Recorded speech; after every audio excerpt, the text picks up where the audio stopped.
ನಾವು ಅಬ್ಸರ್ವ್ ಮಾಡಿರೋದು, ನೀವು ಮಾತಾಡ್ತಾನೋ ಹೇಳಿದ್ರಿ ಸಕ್ಕರೆ ಮತ್ತು ಬೆಲ್ಲ ಆ ಇಂಟೇಕನ್ನು ಬಿಟ್ಬಿಡಿ ಅಂತ. ಇದು ಯಾರಿಗೆ ಡಯಾಬಿಟಿಸ್ ಇದೆ ಅವ್ರಿಗೆ ತಾವು ತಿಳಿಸಿದ್ದು. ಯಾವುದೇ ಒಂದು ಫಂಕ್ಷನ್ ಇರಲಿ, ಆ ತರಹೇವಾರಿ ಸ್ವೀಟ್ಸ್ಗಳನ್ನು ಬಡಿಸಿದ್ರೇ ನನ್ನ ಫಂಕ್ಷನ್ ಚೆನ್ನಾಗಿ ಮಾಡಿದೆ ಅನ್ನುವಂಥ ಸ್ಥಿತಿ ಇದೆ. ಸಕ್ಕರೆ ಅಂತ ಹೇಳಿದ್ರಲ್ವಾ, ಕಾಫಿ ನಾನು ಇಷ್ಟು ಚೆನ್ನಾಗಿದ್ದೀನಿ ಅಂತ ಗೊತ್ತಾಗಿ ಸಕ್ಕರೆ ಜೊತೆ ಸೇರಿದಾಗ್ಲೇ. Everybody knows it's a phrase, coffee never knew that it is so tasteful. ಸಕ್ಕರೆ ಅನ್ನೋದನ್ನ ಯಾರು ಬರೀ ಸಕ್ಕರೆ ತಿನ್ನಲ್ಲ, ಜೊತೆಗೆ ಏನ್ ಮಾಡ್ಕೊಂಡು ತಿಂತಾರೆ, ಸ್ವೀಟ್ಸ್ ಅಂತ ಹೇಳಿದ್ರಲ್ಲ. ಸಕ್ಕರೆ ಜೊತೆಗೆ ಏನ್ ಬೀಳುತ್ತೆ ಸ್ವೀಟ್ ನಲ್ಲಿ? ಸಕ್ಕರೆ ಬಿತ್ತು, ಎಣ್ಣೆ ಬಿತ್ತು, ಅಕ್ಕಿ ಗೋಧಿ ಇನ್ಯಾವ್ದಾದ್ರು ಬಿತ್ತು, 3 ಬಿತ್ತು. ಸುಮಾರು ವರ್ಷದಿಂದ ನನ್ನ ಜೊತೆನೆ ಇದ್ದವ್ರಿಗೆ ಇವಾಗ ಅರ್ಥ ಆಗ್ಬಿಟ್ಟಿದೆ. ಅದನ್ನ ತಿನ್ಬೇಕು ಅಂತ ಆಸೆ ಆದ್ರೆ ಅದೊಂಚೂರು ತರಕಾರಿ ಜೊತೆ ತಿನ್ಬಿಟ್ಟು ಇನ್ನೇನು ತಿನ್ನಲ್ಲ ಅವ್ರು. 4-4 ತರ ಕರೆದಿದ್ದು ಬಜ್ಜಿ ಬೋಂಡ ಇದು ಏನೇನೋ ಇರುತ್ತಲ್ಲ ಎಲ್ಲ ಸ್ವೀಟ್ಸ್ ಗಳನ್ನ. ಅದಾದ್ಮೇಲೆ ಐಸ್ ಕ್ರೀಮ್ ತಿಂತಾರೆ ಡಮಾರ್ ಅಂತ. ನೀವ್ ಹೇಳ್ದಂಗೆ ಏಜ್ ಆದಂಗೆ ಇವತ್ತೆಲ್ಲ ನಾಳೆ ಅದು ಬಂದೇ ಬರುತ್ತೆ. ತಂದೆ ತಾಯಿಗಳು ಸಕ್ಕರೆ ಕಾಯಿಲೆ ಇದೆಯಲ್ಲೂ ವಯಸ್ಸು ಆಗ್ತಾ ಸ್ಟ್ರೆಸ್, ಸೆಡೆಂಟರಿ ಆಕ್ಟಿವಿಟಿ ಇದ್ರೆ ಡಯಾಬಿಟಿಸ್ BP ಬರೋದು ಸ್ವಲ್ಪ ಹೆಚ್ಚು. ಅವ್ರಿಗೆ ಮನ್ಸಿರುತ್ತೆ. ಅಲ್ಲಿ 3 ಸ್ವೀಟ್ ತಿನ್ಬಿಟ್ಟು 2 ಚಪಾತಿ ತಿಂದು ಇದು ಮಾಡಿದ್ರೆ ನಾನೇನು ಮಾಡಕ್ಕ. ನಮ್ ಕಂಟ್ರೋಲ್ ನೀವು ಅವಾಗ್ಲೇ ಹೇಳ್ಬಿಟ್ಟಿದ್ರಿ, ಇಟ್ಸ್ ಯು.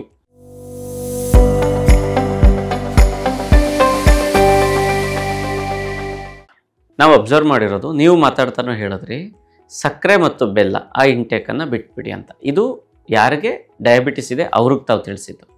ಅದಲ್ಲದೇನು ಕಾಮನ್ ಮ್ಯಾನ್ಗೂ ಕೂಡ ನನಗನ್ಸೋದು ಶುಗರ್ ಇಂಟೇಕ್ ತಗೊಳ್ಳೋದು ಬಿಡೋದು ಬಹಳ ಒಳ್ಳೆಯದು ಆರೋಗ್ಯಕ್ಕೆ ಅಂತ. ಬಟ್ ಈಗ ನಮಗೆ ಜನರಿಗೆ ಬೇಕೇ ಬೇಕು ಅನ್ನೋ ಮಟ್ಟಕ್ಕೆ ಶುಗರ್ ಅಥವಾ ಸ್ವೀಟ್ಸ್ ಬಿಸ್ನೆಸ್ ಅದೆಲ್ಲವೂ ಆಗಿದೆ, ಅದು ವ್ಯವಹಾರ ಆಗಿದೆ. ಹಾಗೆ ಯಾವುದೇ ಒಂದು ಫಂಕ್ಷನ್ ಇರಲಿ, ಆ ತರಹೇವಾರಿ ಸ್ವೀಟ್ಸ್ಗಳನ್ನು ಬಡಿಸಿದ್ರೇ ನನ್ನ ಫಂಕ್ಷನ್ ಚೆನ್ನಾಗಿ ಮಾಡಿದೆ ಅನ್ನುವಂಥ ಸ್ಥಿತಿ ಇದೆ. ಇದ್ರ ಬಗ್ಗೆ ನೀವು ಸೊಸೈಟಿ ಕ್ಲಾರಿಟಿ ಕೊಡಬೇಕು. ವಾವ್, ಇದು ಬಹಳ ಕಷ್ಟದ ಕೆಲಸ ಅನಿಸುತ್ತೆ. ಟ್ರೈ ಮಾಡ್ತೀನಿ. ಏನಪ್ಪ, ಸಕ್ಕರೆ ಅಂತ ಹೇಳಿದ್ರಲ್ವಾ, ಕಾಫಿ ನಾನು ಇಷ್ಟು ಚೆನ್ನಾಗಿದ್ದೀನಿ ಅಂತ ಗೊತ್ತಾಗಿ ಸಕ್ಕರೆ ಜೊತೆ ಸೇರಿದಾಗ್ಲೇ. Everybody knows it's a phrase, coffee never knew that it is so tasteful. When it met sugar with itself, it came to know that it's very tasteful ಅಂತ ಒಂದು ಫ್ರೇಸ್ ಇದೆ. ಸಕ್ಕರೆ ಎಲ್ಲ ಜೀವನಕ್ಕೂ ಒಂದು ಖುಷಿ ತರುತ್ತೆ ಅಂತ ಎಲ್ರಿಗೂ ಗೊತ್ತಿದೆ. ಸಕ್ಕರೆ ಕಾಯಿಲೆ ಇದ್ದವ್ರಿಗೆ ಯಾಕೆ ಅಂತ ಹೇಳಬೇಕು. ನಾವು ಹೇಳ್ತೀವಲ್ಲ, ಸಕ್ಕರೆ, ಅಕ್ಕಿ, ಗೋಧಿ, ರಾಗಿ, ಕೋಳಿ ಮಾಂಸ ಎಲ್ಲದರಲ್ಲೂ ಸಕ್ಕರೆ ಆಗುತ್ತಾ? ಫೈನಲಿ ನಮ್ಮ ದೇಹದಲ್ಲಿ ನಾವೇನೇ ತಿಂದರೂ ಕಾಮನ್ ಪಾತ್ವೇ ಇಸ್ ಸಕ್ಕರೆ. ಗ್ಲೂಕೋಸ್ ಅಂತ ಹೇಳ್ತೀವಲ್ಲ, ಸಕ್ಕರೆಯಲ್ಲಿ 3-4 ಥರ ವಿಧ ಇದೆ. ಗ್ಲೂಕೋಸ್ ಅನ್ನೋದು ನಮ್ಮ ಬಾಡಿಗೆ ಇಂಪಾರ್ಟೆಂಟ್. ಡೈರೆಕ್ಟ್ ಸಕ್ಕರೆ, ಅನ್ನ, ರಾಗಿ, ಜೋಳ ತಗೊಂಡ್ರೆ, ನೀವು ಅನ್ನ ತಿಂದರೆ, ಸಕ್ಕರೆ ತಿಂದರೆ, ರಾಗಿ ತಿಂದರೆ, ಜೋಳ ತಿಂದರೆ ಸಕ್ಕರೆ ಯಾವಾಗ ಬೇಗನೆ ಮೇಲೆ ಹೋಗುತ್ತೆ ಇದನ್ನ ಅರ್ಥ ಮಾಡ್ಕೋಬೇಕು. 1 ಚಮಚ ಸಕ್ಕರೆ ತಗೊಂಡ್ರೆ ಠುಸ್ ಅಂತ ಸಕ್ಕರೆ ಮೇಲೆ ಹೋಗ್ಬಿಡುತ್ತೆ, ಇಳಿದೋಗುತ್ತೆ.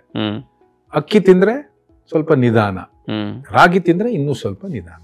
ಅವಾಗ ಏನಾಗುತ್ತೆ, ಬೇಗನೆ ಮೇಲೋದ್ರೆ ನಿಮ್ಗೆ ಇನ್ಸುಲಿನ್ ಉತ್ಪತ್ತಿ ಇರಲ್ಲ, ಸಕ್ಕರೆ ಕಂಟ್ರೋಲ್ ಬರಲ್ಲ ಅಂತ ಪ್ರತೀತಿ.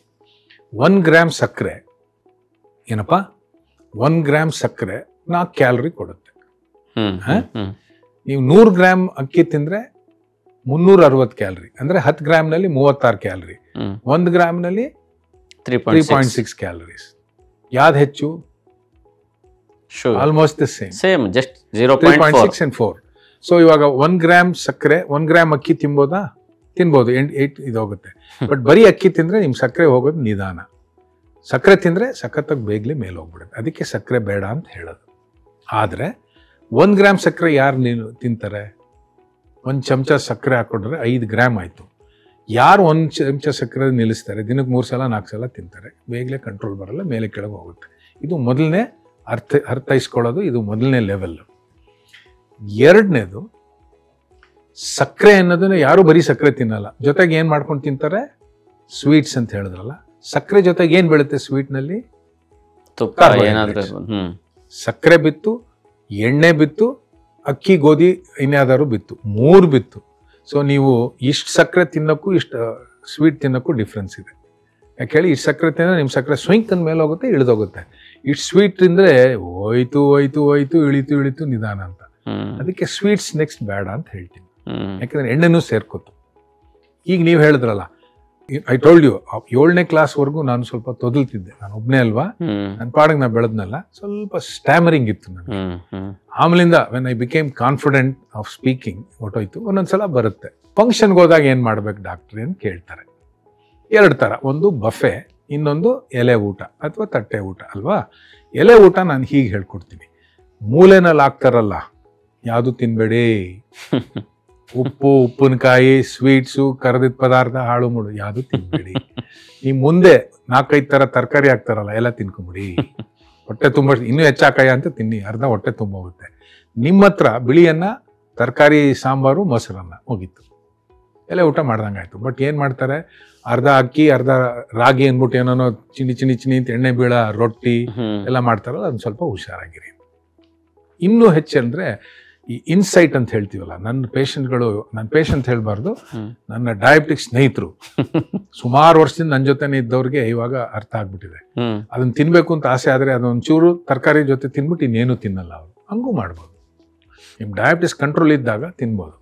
ಇದನ್ನ ಯಾರು ಅರ್ಥ ಏನು ಮಾಡಬೇಕು ಅಂತ ನಾನು ಹೇಳ್ತಿದ್ದೀನಿ ಅಂತ ಆಮೇಲೆ ನಾನು ಕೋರ್ಟ್ಗೆ ಕರ್ಕೊಂಡು ಹೋಗ್ಬಿಟ್ಟಿರ ಬೇಡ.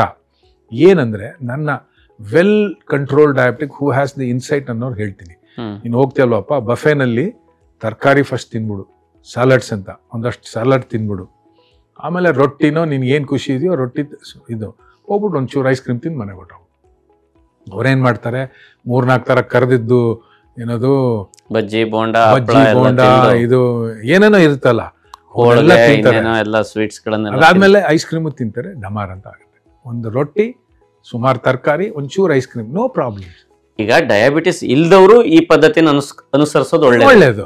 ಸಕ್ಕರೆ ದೂರ ಇಡ್ಬೋದು, ದಪ್ಪ ಆಗೋದಿಲ್ಲ, ಅನ್ನೆಸೆಸರಿ BP ಬರಲ್ಲ, ಮಾಡ್ಬೋದು. ಮತ್ತೆ ನೀವ್ ಹೇಳ್ದಂಗೆ ಏಜ್ ಆದಂಗೆ ಇವತ್ತೆಲ್ಲ ನಾಳೆ ಅದು ಬಂದೇ ಬರುತ್ತೆ. ಅದರಿಂದ ಇಲ್ವೋ ತಂದೆ ತಾಯಿಗಳು ಸಕ್ಕರೆ ಕಾಯಿಲೆ ಇದೆಯೋ ಇಲ್ವೋ, ವಯಸ್ಸಾಗ್ತಾ ಆಗ್ತಾ ಸ್ಟ್ರೆಸ್, ಸೆಡೆಂಟರಿ ಆಕ್ಟಿವಿಟಿ ಇದ್ರೆ ಡಯಾಬಿಟಿಸ್ BP ಬರೋದು ಸ್ವಲ್ಪ ಹೆಚ್ಚು. Risk is much more. So you decide. ಫಂಕ್ಷನ್ಗೆ ಹೋದ್ರೆ ನಾನು ಹೇಗೆ ತಿನ್ಬೇಕು ಅಂತ ಒಂದು ಅಂತರ್ಜ್ಞಾನ ಅಂತೀವಲ್ಲ ಅದಿರಬೇಕು. ಆರಾಮಾಗಿ ತಿನ್ನಿ, ಒಂಚೂರು ಅನ್ನ ತಿನ್ನಿ, ಒಂದು ಸ್ವಲ್ಪ ಮೊಸರು ತಿನ್ನಿ, ಬಟ್ ತರಕಾರಿಗಳು ಹೆಚ್ಚು ತಿನ್ನಿ, ಇನ್ಯಾವುದನ್ನು ತಿನ್ನಬೇಡಿ. 4 ಥರ ಸ್ವೀಟ್ಸ್ ಹಾಕಿದ್ರೆ ಕೈ ಹಾಕೋದು ಕಲೀರಿ, ಬೇಡಪ್ಪ ಬೇಡ ಅನ್ನೋದು ಕಲೀರಿ. ಅಯ್ಯೋ ಚೆನ್ನಾಗಿದೆ ಅಂದರೆ ಆ ಸ್ವೀಟ್ ತಿನ್ಬಿಟ್ಟು ಅನ್ನ ಕಡಿಮೆ ಮಾಡಿಬಿಡಿ. Okay sir, something like that. But ಇದನ್ನು ನಾನು ಅಡ್ವೈಸ್ ಮಾಡ್ತಿದ್ದೀನಿ ಅಂತ ತಗೋಬೇಡಿ, ನನ್ನ ಎಕ್ಸ್ಪೀರಿಯನ್ಸ್ ಹೇಳ್ತಾ ಇದ್ದೀನಿ. ನನ್ನ ಪೇಷಂಟ್ಸ್ಗಳಿಗೆ ಇದು ಹೇಳ್ಕೊಂಬಂದಿದ್ದೀನಿ. ಅವ್ರಿಗೆ ಮನಸ್ಸಿರುತ್ತೆ, ಅಲ್ಲೂ 3 ಸ್ವೀಟ್ ತಿಂದ್ಬಿಟ್ಟು 2 ಚಪಾತಿ ತಿಂದು ಒಂದು ಇದು ಮಾಡಿದ್ರೆ ನಾನೇನು ಮಾಡಕ್ಕ. ನಮ್ಮ ಕಂಟ್ರೋಲ್ ನೀವು ಅವಾಗಲೇ ಹೇಳ್ಬಿಟ್ಟಿದ್ರಿ, ಇಟ್ಸ್ ಯು ಅಷ್ಟೇ. ಆ ವ್ಯಕ್ತಿಯ ಕಂಟ್ರೋಲ್ ಹೇಗಿರುತ್ತೆ, ಅಷ್ಟೇ, ಅಲ್ಲಿಗೆ ಆ ವ್ಯಕ್ತಿಯ ಜೀವನನೂ ಹಾಗೆ ಇರುತ್ತೆ, ಆರೋಗ್ಯವೂ ಹಾಗೆ ಇರುತ್ತೆ. ಕಾಫಿ ಟೀ ವಿಚಾರ ಹೇಳಿದ್ರಲ್ವಾ, ನನಗೆ ಗೊತ್ತಿದ್ದಂಗೆ ಹೇಳ್ತೀನಿ. ಕಾಫಿ ಕುಡಿಬೋದಾ? ಆರಾಮಾಗಿ ಕುಡೀರಿ. ಗ್ಯಾಸ್ಟ್ರೈಟಿಸ್ ಆಗುತ್ತೆ ಅನ್ನೋದು ಬಹಳ ಕಡಿಮೆ ಜನಕ್ಕೆ. ತುಂಬ ಕಾಫಿ ಕುಡಿದ್ರೆ ಒಂಚೂರು ಸ್ಟಿಮ್ಯುಲೇಟ್ ಆಗುತ್ತೆ. ದಿನಕ್ಕೆ 2 ಕಪ್ಪು, 2 ಸಣ್ಣ 3 ಕಪ್ ಕುಡಿದ್ರೆ ಏನೂ ಆಗಲ್ಲ. ನನ್ ಕೇಳಿದ್ರೆ ಏನಾಗಲ್ಲ. ತುಂಬಾ ಕುಡಿತಾರಲ್ಲ, ಎಷ್ಟು ಕುಡಿತಾನೆ ಇರ್ತಾರೆ, ಇರುತ್ತೆ. ಆದ್ರೆ ಕಾಫಿ ಅನ್ನೋದು ನಮ್ಮ ದೇಶದಲ್ಲಿ ಹೆಂಗ್ ಕುಡಿತೀವಿ, ಅಮೆರಿಕದಲ್ಲಿ ಹೆಂಗ್ ಕುಡಿತಾರೆ? ಅಮೆರಿಕದಲ್ಲಿ ಬ್ಲ್ಯಾಕ್ ಕಾಫಿ ಕುಡಿತಾರೆ, ಇಷ್ಟು ದೊಡ್ಡ ಬ್ಲ್ಯಾಕ್ ಕಾಫಿ ಕುಡಿತಾರೆ. 100% ಗ್ಯಾಸ್ಟ್ರೈಟಿಸ್ ಆಗೋ ಸಾಧ್ಯತೆಗಳು ಹೆಚ್ಚು. ನಮ್ಮಲ್ಲಿ ಇಷ್ಟು ಡಿಕಾಕ್ಷನ್ನು, ಇಷ್ಟು ಹಾಲು, ಅದ್ರ ಮೇಲೆ ಏನಾಗ್ತೀರಾ? ಶುಗರ್, ಸಕ್ಕರೆ. ಅದನ್ನು ಸ್ವಲ್ಪ ಹುಷಾರು. ಅಮೆರಿಕಾದಲ್ಲಿ most of them don't put sugar into their coffee. ನೋಡಿದ್ದೀರಲ್ಲ, ಬೇರೆ ದೇಶದಲ್ಲಿ ಬ್ಲ್ಯಾಕ್ ಕಾಫಿ ಕುಡಿತಾರೆ, ಇಟ್ಸ್ ಫೈನ್. ಬಟ್ ತುಂಬ ಕುಡಿತಾರೆ, ಅದರಿಂದ ಸ್ವಲ್ಪ ಕಷ್ಟ ಆಗ್ಬೋದು. ನಮ್ಮಲ್ಲಿ 100-150 ml filter coffee, beautiful coffee. ಅದರಲ್ಲಿ ಹೆಚ್ಚು ಏನಿರುತ್ತೆ? ಹಾಲು. ಕಡಿಮೆ ಏನಿರುತ್ತೆ? ಡಿಕಾಕ್ಷನ್. ಸ್ವಲ್ಪ ಕಡಿಮೆ, ಹೆಚ್ಚು ಕಡಿಮೆ ಇರೋದು ಸಕ್ಕರೆ. ಸೊ ಸಕ್ಕರೆನ ಬಿಟ್ಬಿಡಿ. ನಮ್ಮಲ್ಲಿ ಹಾಲು ಇದೆಯಲ್ಲ, ನಾನು ಇಷ್ಟು ವರ್ಷದಲ್ಲಿ ಏನ್ ಮಾಡಿದ್ದೀನಿ ಅಂದ್ರೆ, ಇಷ್ಟು ನೀರು, ಬಿಸಿ ನೀರು, ಅದ್ರ ಮೇಲೆ ಇಷ್ಟು ಹಾಲು, ಅದ್ರ ಮೇಲೆ ಇಷ್ಟು decoction. So my coffee is mainly water. ಯಾತಕ್ಕೆ ಹೇಳ್ತೀನಿ ಅಂದ್ರೆ, ನಾವು ಹಾಲು ಕುಡಿತೀವಲ್ಲ, 100 ml ಹಾಲು, ಒಂದು ಕಾಫಿನಲ್ಲಿ 100 ml ಹಾಲು ಬಿದ್ರೆ 1 ಚಮಚ ತುಪ್ಪ, 1.5 ಚಮಚ ತುಪ್ಪ ಇರುತ್ತೆ. ಎಮ್ಮೆ ಹಾಲು ಇದೆಯಲ್ಲ, 1.5 ಚಮಚ 2 ಚಮಚ ತುಪ್ಪ ಇರುತ್ತೆ ಅದ್ರ. ಎಮ್ಮೆ ಹಾಲಿನಲ್ಲಿ ಕಾಫಿ ಬಹಳ ಚೆನ್ನಾಗಿರುತ್ತೆ ಅಂತ ಕುಡಿತಾರಲ್ಲ, ಎಣ್ಣೆ ಇರೋದ್ರು. ಅವಾಗ ಏನಾಗುತ್ತೆ, ನೀವು 3 ಕಪ್ 300 ml ಕಾಫಿ ಕುಡಿದ್ರೆ 3-4 ಚಮಚ ತುಪ್ಪ ತಿಂದಂಗಾಯ್ತು. ಕಷ್ಟ. ಅದು ನಾನು ಹೇಳ್ಕೊಡ್ತೀನಿ. ನೀವು ಕಾಫಿ ಕುಡಿಬೇಕಲ್ವ, ಕುಡೀರಿ. ಏನು ಮಾಡಬೇಕು?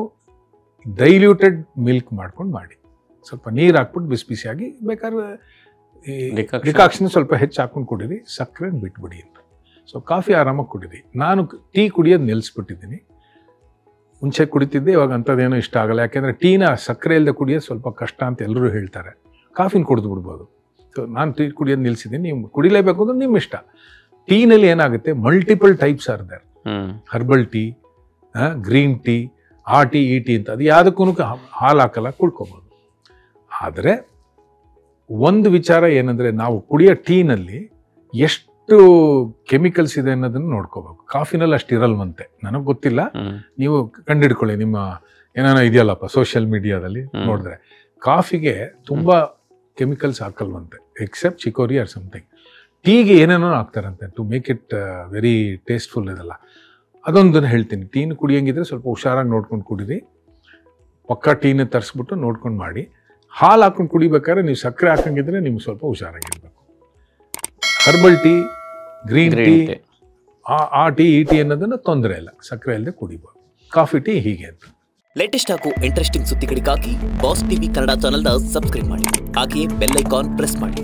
ಇದರ ಜೊತೆಗೆ ಫೇಸ್ಬುಕ್, ಇನ್ಸ್ಟಾಗ್ರಾಮ್, ಎಕ್ಸ್ ನಲ್ಲೂ ಮಿಸ್ ಮಾಡದೆ ಫಾಲೋ ಮಾಡಿ.